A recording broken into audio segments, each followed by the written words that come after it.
Lundi 31 mars 2014. Bonjour, bonsoir à tous. Bienvenue dans ce journal, la pulsation, l'essentiel de l'actualité de la journée.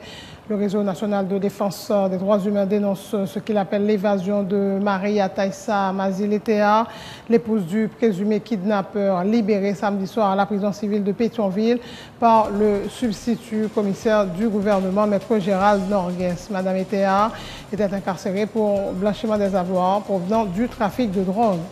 Marie Taissa Maziletea a quitté la prison civile de Pétionville à bord d'un véhicule du Palais national, selon le rapport du RNDDH, pour qui le parquet de Port-au-Prince s'est ouvertement rangé du côté des présumés kidnappeurs et des narcotrafiquants. Pas d'éclaircie dans la crise à Lona. Le mouvement de protestation se poursuit au siège social à Delma 17 pour exiger le départ du directeur général qu'ils accusent de corruption. Bernard Desgraffes a décidé de fermer l'institution depuis vendredi dernier. Lona est gardée par des agents du CIMO. On apprend que le parquet de Port-au-Prince a décerné des mandats d'arrêt contre 11 employés de l'ONA, dont 9 agents de sécurité interpellés lors de la première journée de protestation. Mardi dernier, ces prévenus avaient été libérés de force par le député Arnel Bélisère. L'actualité sur le plan international, au lendemain de la défaite cinglante des socialistes au municipal, le président français François Hollande a annoncé la nomination de Manuel Valls au poste de Premier ministre en remplacement de Jean-Marc Ayrault. Valls est à la tête d'un gouvernement de combat avec une équipe resserrée. En dominant l'Aigle Noir 2-0 dimanche, l'América des Cailles reste leader de la 4e journée du championnat national professionnel Digicel. Le Violet, battu par Baltimore 3-1, est bon dernier. Le Serbe Novak Djokovic a remporté dimanche le Masters 1000 de Miami pour la 4e fois de sa carrière, 6-3, 6-3, aux dépens de Rafael Nadal. Voilà, mesdames et messieurs, pour le menu du journal.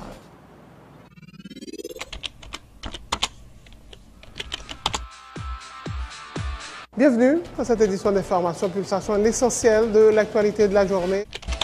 Merci de votre fidélité. Bienvenue dans ce premier numéro de Pulsation Week-end.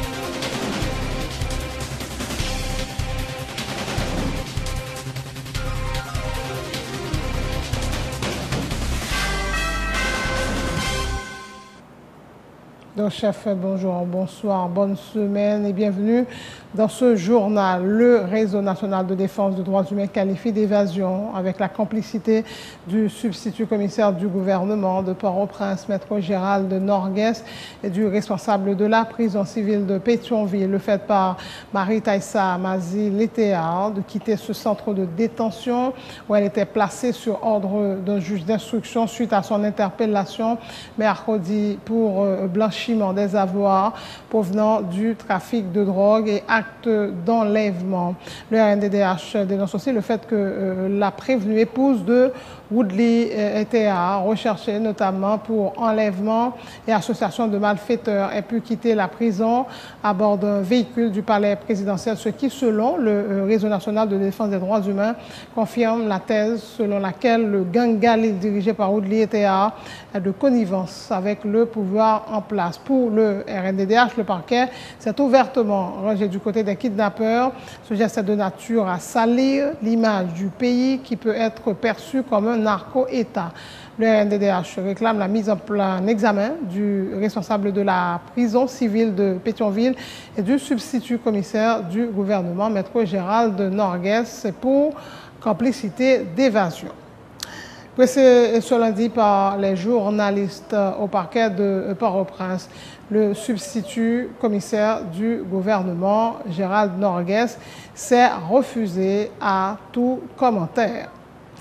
Autre point de l'actualité, le sénateur Edwin Zeni, réputé proche du président Michel Martelly, dénonce l'attitude des responsables de L'opposition qui continue de réclamer le départ du chef de l'État dont le mandat 5 ans court jusqu'en 2016. Comment peuvent-ils réclamer le respect de la Constitution tout en exigeant qu'un président élu quitte le pouvoir avant la fin de son mandat constitutionnel? S'est interrogé le parlementaire. Pour ce qui est du suivi de l'accord du 14 mars, notamment ce qui concerne les amendements apportés à la loi électorale et la formation du gouvernement de consensus avant la fin de cette semaine, le parlementaire dit quoi qu'il est encore possible de respecter le délai. Dans une journée, le Sénat doit réunir et puis nous faire. Ça dépend de l'ordre président, mais ça dépend de l'ordre. Ça fait vous il vient joindre nous. Je peux voir, si vous voyez le jour à Marmonet, si la Chambre député a travaillé sur lui en premier, nous-mêmes, la Chambre Sénat, coup président Sénat. Coup président Sénat, nous après une journée, si toute bagaille réunie pour sénateur d'accord sur lui, pas d'opposition, par un six sénateurs qui fait opposition, monsieur d'accord, ou après une journée, nous votons loi. Il y a des questions au gouvernement d'ouverture, et semaine ça même pour te mettre sur pied, nous n'avons rien pour faire ça. Bon, mais n'attends, parce que c'était 10 jours francs, ouais. Donc, mercredi, la fin. N'attends, on a souhaité opposition, et joindre ça l'a cherché, on a souhaité que on entend dans le pays, c'est ça qui a pris bon pays.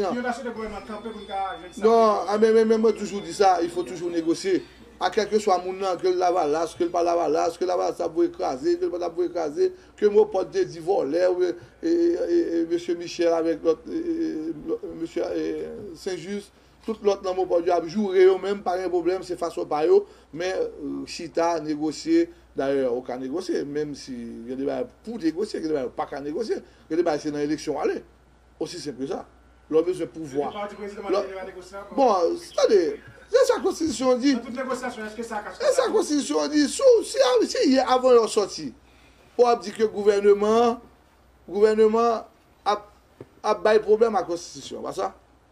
Ou fait manifestation, on dit que le gouvernement n'a pas respecté la constitution. Il dit qu'il faut l'aller. Bon, il faut l'aller. Bon, il y a un article dans la constitution qui dit 5 ans. Bon, au même tout, on fait même barrière là. Ou dit le gouvernement a fait dérive, ou même doit faire dérive comme opposition. Donc, ce qui est son côté. Avec le problème qui est là, les populations, ils ont souffert. Le coordonnateur de la plateforme Réponse Paysans, Fedel Monchéry, dénonce des leaders de l'opposition qui avaient pris part samedi à la manifestation convoquée par la commission de mobilisation de famille Lavalas à l'occasion du 27e anniversaire de la Constitution. Fedel Monchéry appelle les partisans du régime en place à rester mobilisés et pour barrer la route à tout éventuel retour de famille Lavalas aux commandes du pays. Mais document te mette Aristide dehors dans tête paysan pour Zach malhonnête, voler élection, craser antenne radio, piquer du fait dans parti politique, craser l'argent coopératif, craser entreprise l'État, violation systématique droit moun. Et document ça te signé par membres qui dans la classe politique là. Et nous étonnés. Nous, c'est même gens qui ont signé là-dedans, et pas tout, non. Maintenant, qui m'a ressuscité à même bourreau en 2004, qui était cassé pied recteur, mais 10 faits dans les sciences humaines, râler étudiants, voyer là en bas, dans l'Inagé, je ne veux dire là, mais il a fait de passer comme gens qui défendent le monde. C'est même gens ça encore, qui te mettent en place, un ensemble de l'armée, qui t'a coupé souffle moun dans le pays ça. L'armée Bagdad, l'armée Sekei, l'armée Timanchette, l'armée Kosovo, l'armée Siameto, l'armée d'Enfer, l'armée Cannibal, l'armée Baléouzé. Nous dit encore, nous-mêmes au niveau réponse consortium, non. Pour aucune raison au monde, nous ne sommes pas d'accord que l'équipe Mounsayo tourne dans la tête paysan. Et nous disons haut et fort, ça y connaît, nous connaissons tout, nous préparons pour eux. Zépina, paré pour vieux maman. Et on dit mobilisation ou la mort. Donc nous avons une leçon démocratique. Nous apprenons Jean-Bertrand Aristide. Et tout le monde connaît. Misère pays, il y a une chose là, c'est groupe ça. Aristide Akpreval qui est responsable, malais nous tous en d'un pays. Et nous demandons tout le monde, consortium, nous été mobilisés pour nous faire face carré à Nex a décidé de laguer de l'eau. Mettez de l'eau dans le genou encore, si mais deuil, bloquer le pays parce que temps est passé et nous clair pour nous dire encore, vont virer net. Autre point de l'actualité, pas d'éclaircie dans la crise à l'ONA. Le mouvement de protestation se poursuit au siège social à Delma 17 pour exiger le départ du directeur général qu'ils accusent de corruption. Bernard Degraff a décidé de fermer l'institution depuis vendredi dernier. L'ONA est gardée par des agents du CIMO. Suivez ce reportage de Robinson Joseph. La crise se poursuit à l'Office national d'assurance vieillesse. Le siège social de l'ONA à Delma 17 était toujours fermé ce lundi suite au mouvement de protestation des employés pour dénoncer la gestion du directeur Bernard Degraff qui serait caractérisée par des gabegies administratives. Comme c'était le cas vendredi dernier, les employés n'ont pas été autorisés à passer la barrière de l'institution, bien gardée par une vingtaine d'agents du CIMO. Nous devons travailler, mais nous fermons nous dehors. Oui, pour l'instant, Degraff mettez nous dehors, il ferme la porte là, il prend clé. Monsieur Degraff prend comme boost portefeuille derrière poche li, il fait ça avec. Si je ne dis pas qu'il ferme l'ONA pour le faire, si personnel l'ONA souffrir, pour le faire employé de l'ONA souffrir. C'est pour Degraff, pas monde chance pour monde capable de travailler. Nous venons travailler. Je mets 6 mots. On a bon caserne, on a bon prison, on a société. Ce véhicule, arrivé à l'ONA vers 7 h du matin selon certains témoignages, est reparti 2 heures plus tard sous les yeux des protestataires. Les occupants de la Land Cruiser ont été empêchés par des agents de sécurité de pénétrer les locaux de l'institution. Vous voyez, pour lever trésor, pour aller à la veille. Et que nous-mêmes, grâce avec nous-mêmes qui étaient là, et puis nous fait bruit, nous ne sommes pas à la veille. L'équipe volée de Degraff te vient avec la cagoule de tête, une équipe jet qui devine lever caisse là. Nous ne pouvons pas rien, nous seulement nous camper, nous faire bruit pour le parler à la caisse là. Bon, ils étaient exactement à 7 h, ils étaient exactement à 7 h, ils sont sortis à 9 h 35. Une machine Total Land Cruiser, plaque qui est immatriculée 06731. Bon, c'est Bernard Degraff qui voit. Bernard Degraff n'a pas ouvrir sans juge de paix. Ce lundi encore, les pensionnaires ont dû repartir bredouille. Certains d'entre eux commencent à perdre patience. Si comme là, on est malade, on est stomac, on cherche un bain. 3 fois. Ça vient faire. Je viens prendre si comme moi parce que je suis petite moi malade. Il y a 15 jours depuis la montée de scène là, ça dérange. Parce que si vous avez besoin de composer, vous n'avez pas composer. Je dis à faire 4 fois ma vie.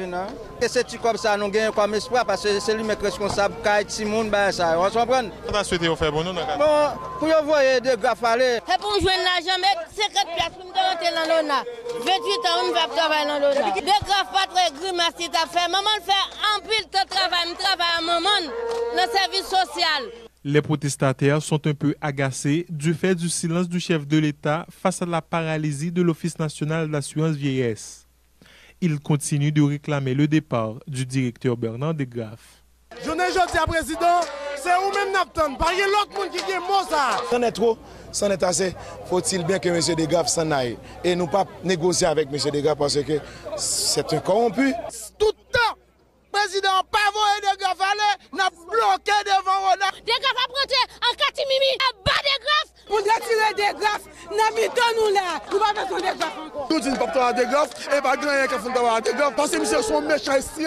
Au niveau de la justice, le parquet de Port-au-Prince a décerné des mandats d'arrêt contre 11 employés de l'ONA, dont 9 agents de sécurité, interpellés lors de la première journée de protestation mardi dernier. Ces prévenus avaient été libérés de force par le député Arnel Bélizer au parquet de Port-au-Prince. Suite à cette affaire, le ministre de la Justice a demandé la levée de l'immunité du député de Delma-Tabar. L'Association des commerçants du secteur intégré AXI, membre de la Fédération des petites et moyennes entreprises, apporte sa solidarité au directeur général de l'ONA, Bernard Desgraffes. Les membres de l'AXI qui se présentent comme des bénéficiaires des programmes de prêts aux petits commerçants baptisés ONAPAM et Business PAM dénoncent des responsables d'entreprises de microfinance qu'ils accusent de comploter contre l'actuel directeur général de l'ONA. Ils annoncent pour ce mercredi 2 avril une manifestation à Port-au-Prince en signe de protestation. L'AXI demande aux employés de l'ONA de ne pas céder au chantage de certains politiciens responsables d'entreprises de microfinance qui, disent-ils, ont un agenda qui ne cadre pas avec les petits commerçants, tout en appelant à privilégier la voie du dialogue pour chercher à résoudre le conflit avec le DG de l'ONA, Toator Betty Perra et Boncoeur Marie-Josée, respectivement, secrétaire et trésorière de l'AXI. Association commerçants secteur intégré qui est affiliée à FAPME, Fédération haïtienne des petites et moyennes entreprises, qui regroupe 54 organisations dans 10 départements pays, femmes ou garçons, nous décidons de mettre voix nous ensemble pour nous dénoncer complot toute qualité contre ONAPAM et Business PAM. D'après les Charles Barré des politiciens et microfinanciers qui empêchent le développement, qui empêchent nous mêmes machines joindre moyens pour voir petite nous l'école, qui empêchent nous joindre moyens pour nous rembourser ponya cap casser cou nous. Nous comprenons pour qui ça employé ONAPAM a subi gros menaces physiques. Pour qui ça responsable microfinancier pas suspendre by pression pour yo fermer programme ONAPAM avec Business PAM non. Yo pas même d'accord pour on vinn membre association microfinancier. Peut-être taux intérêt li apparaît trop petit dans GPA yo. Yo mené toute manœuvre politique pour déstabiliser président peuple ak directeur ONA. Nous connaissons tout complot qu'a fait en bas pour rendre la vie nous plus difficile, pour craser petit commerce nous yo. Même j'ai qu'on fait ça avant. Mais nous-mêmes, garçons et femmes dans l'AXI, nous disons que ça n'a pas passé. Nous demandons aux employés, ONA, poser, pas prendre une provocation politicien qui besoin de servir à eux pour défendre cause par eux. C'est pour nous chita avec directeur de grave pour nous résoudre le problème sans violence. Nous-mêmes, nous demandons pour tout petit machin, tout gros machin, notre 4 coins pays, pour venir collaborer avec nous mercredi devant marché polite là. Ça n'a pas demandé président. La chambre demandé président, tête directeur ONA. Ma chambre demandé directeur, président, tête directeur ONA tout. Alors la garder pour louer, qui est-ce qui monte pays qui est-ce la baille? Pour nous demander tête directeur ONA pour la. Pour le Autre nouvelle, le journaliste de Télé Guinée Dallas Exantus a répondu ce lundi à une invitation du parquet de Port-au-Prince suite à une plainte pour voie de fait et menace de mort déposée contre lui par un photographe canadien attaché à la primature, Pierre Côté. Après avoir écouté la version de Dallas Exantus, le substitut commissaire du gouvernement, maître Gérald Nangues, a décidé de classer le dossier sans suite. Le photographe plaignant n'avait pas fait le déplacement. Maître Lemoine Génin et Peter Reynolds Delciné, avocat du journaliste Exantus, se félicitent de la décision du parquet. Il s'agissait d'un incident mineur et qui s'était produit, comme vous le savez. Donc maintenant, Dallas a reçu une invitation respectueux de la loi. Il s'était présenté par devant le parquet pour savoir exactement de quoi il en retourne. Étant donné que le parquet a le pouvoir de classer sans suite, le parquet a classé sans suite et on n'a pas grande chose à dire. Et que Dallas maintenant, il n'a absolument rien comme problème, le parquet a classé sans suite. Alors pourquoi le parquet a classé sans suite? Est-ce que le Parce qu'il y a matière à classer sans suite. Infraction que reproche à journaliste, c'est voie de fait et menace de mort. Donc, comme moi, surtout là, commissaire gouvernement, lorsque fait infraction vient devant, il faut analyser. Donc, analyse commissaire gouvernement, il est résulté que pas un lieu pour poursuivre le journaliste. Qui reproche l'infraction ça? Infraction, nous tous connaissons, c'est un monde qui a travaillé quelque part, qui estime que les victimes de journalistes, non, et puis il porte plainte. Lorsque un journaliste qui est victime, il est toujours prêt pour jeune barreau de Port-au-Prince accompagné de certains autres confrères, lui-même il a assisté journaliste ça, dans le cadre de ça, il a reproché. Donc, comme nous sommes dit, le commissaire gouvernement lui-même, il informé de questions, il examine les questions, et puis finalement, il n'y a pas lieu de poursuite et classé. Dallas, il est libre, il était toujours libre. Maintenant, libre encore. En état. Exactement. Donc, nous remercions la presse du fait que soutient Urbano comme d'habitude par rapport à un confrère journaliste qui et présenter le parc devant la presse, pour le parc devant la justice pour le capable de répondre à qui ont infraction. Et le journaliste Dallas Exantus affirme qu'il n'y avait pas eu d'altercation entre le journaliste canadien et lui, et ni avoir proféré des menaces de mort à l'encontre de ce dernier. Pierre Côté s'est senti lésé parce que le matériel que j'utilisais l'avait heurté et il a porté plainte, a indiqué Dallas Exantus. Justement, j'ai une invitation que je fais dans le parquet de Port-au-Prince pour me répondre aujourd'hui à 10h. Moi, je fais le devoir de répondre à l'État ici. La justice répond, moi, invité, moi, venir. Ce qui ça vous reproche? Bon, c'est un exercice de travail. Moi, matériel, moi, frappe au monde estime que moi, je bats le coup. Moi, il dit que je fais le menace de mort. C'est un exercice de travail. Moi, justement, je réponds à l'invitation que la justice fait. Comment ça s'est passé? Mon son journaliste pareil, moi qui c'est monsieur Pierre Côté. Non, un journaliste canadien. Il y a plusieurs autres victimes en Bamel, c'est que je ne pas faire mission et tout. Généralement, pas de faire mission. C'est justement monsieur estimé droit léser, monsieur porte plainte contre moi. Non, pas d'aucune altercation, c'est justement monsieur senti droit léser, monsieur porte plainte.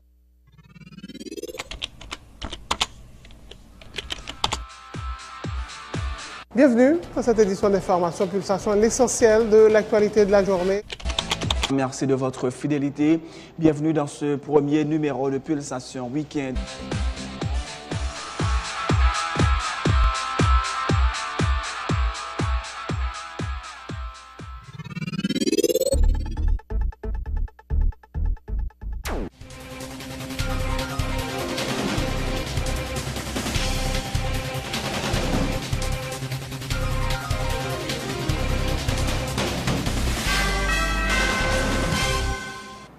Le président français François Hollande a nommé ce lundi son ministre de l'Intérieur, Manuel Valls, au poste de Premier ministre en remplacement de Jean-Marc Ayrault, qui a remis au chef de l'État sa démission dans la matinée au lendemain de la défaite cinglante des socialistes au Munich.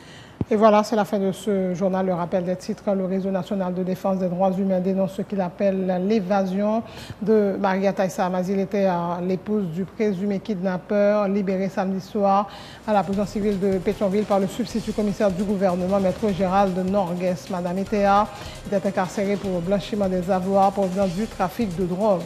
Marie Taïssa Amazilete a quitté la prison civile de Pétionville à bord d'un véhicule du Palais national. Selon le RNDDH, pour qui le parquet de Port-au-Prince s'est ouvertement rangé du côté des présumés kidnappeurs et des narcotrafiquants. Pas d'éclaircie dans la crise à l'ONA.